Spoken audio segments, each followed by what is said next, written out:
11시 59분. 설날 밤이었다. 차례를 마치고 온 가족이 거실에 모여 앉아 있었다. TV에서는 새해 카운트다운이 흘러나왔다. 19, 8. 아이들은 졸린 눈으로 귤을 까먹고 어른들은 덕담을 나누고 있었다. 그때 안방 문이 천천히 열렸다. 끼익. 모두의 시선이 동시에 돌아갔다. 문틈 사이로 빨간 내복을 입은 작은 아이가 기어 나오고 있었다. 아이는 천천히 거실 중앙으로 나왔다. 그리고 두 손을 가지런히 모으고 고개를 숙였다. 새해 복 많이 받으세요. 아기 목소리였다. 하지만 그 집에는 아기가 없다. 3년 전 그 집의 막내 손자는 태어나지 못했다. 죽은 아이의 이름. 큰 며느리는 손에서 귤을 떨어뜨렸다. 그 애 죽었잖아요. 임신 8개월. 설날 아침이었다. 진통이 갑자기 시작됐고 병원으로 가는 길에 심장이 멎었다. 의사는 말했다. 아이는 못 살렸습니다. 태명은 복이. 설날에 태어나 복을 가져오라고 지은 이름이었다. 그런데 거실 바닥. 아기가 지나간 자리에 작은 물자국이 남아 있었다. 젖어 있었다. 마치 어디서 물에 빠졌다 나온 것처럼. 시어머니의 눈. 모두가 혼란에 빠져 있을 때 시어머니는 아무 말도 하지 않았다.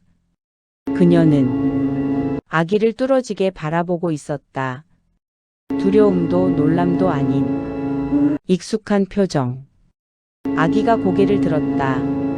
그리고 정확히 시어머니를 향해 다시 절했다.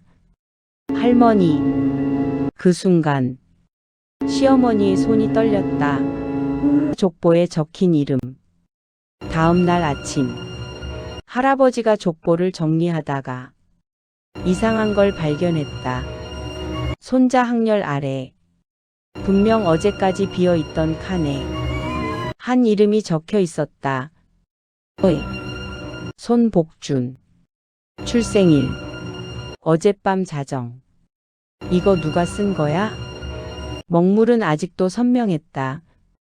그런데 더 이상한 건 필체였다. 시어머니 글씨였다. CCTV 속 그림자. 며느리는 밤새 잠을 못 잤다.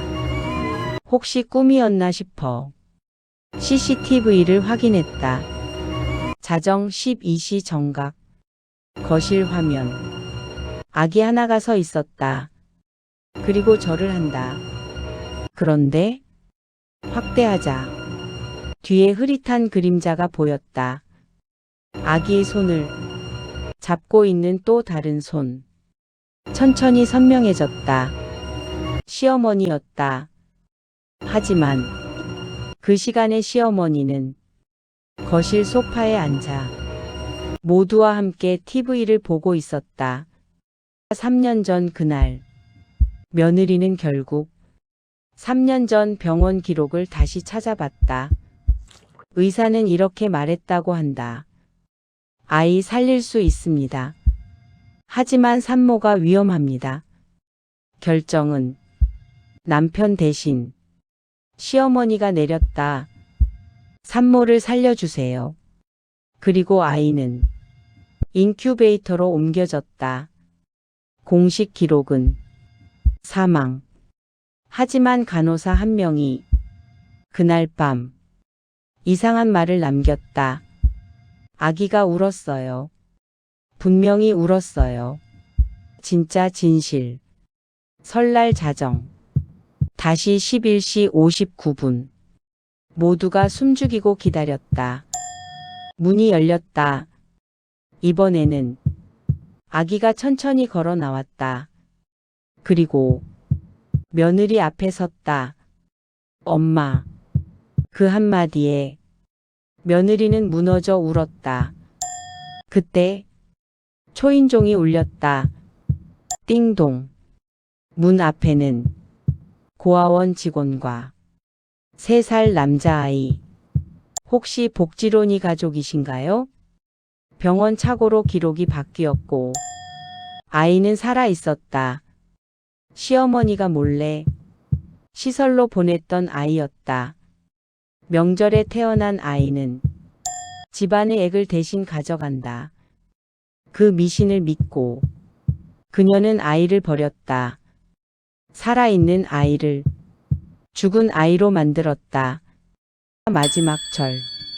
아이를 아는 며느리는 계속 울었다. 시어머니는 무릎을 꿇었다. 내가 죄를 지었다. 그날 밤 CCTV를 마지막으로 돌려봤다. 자정화면. 아기가 절을 하고 있다. 하지만 이번엔 혼자가 아니다.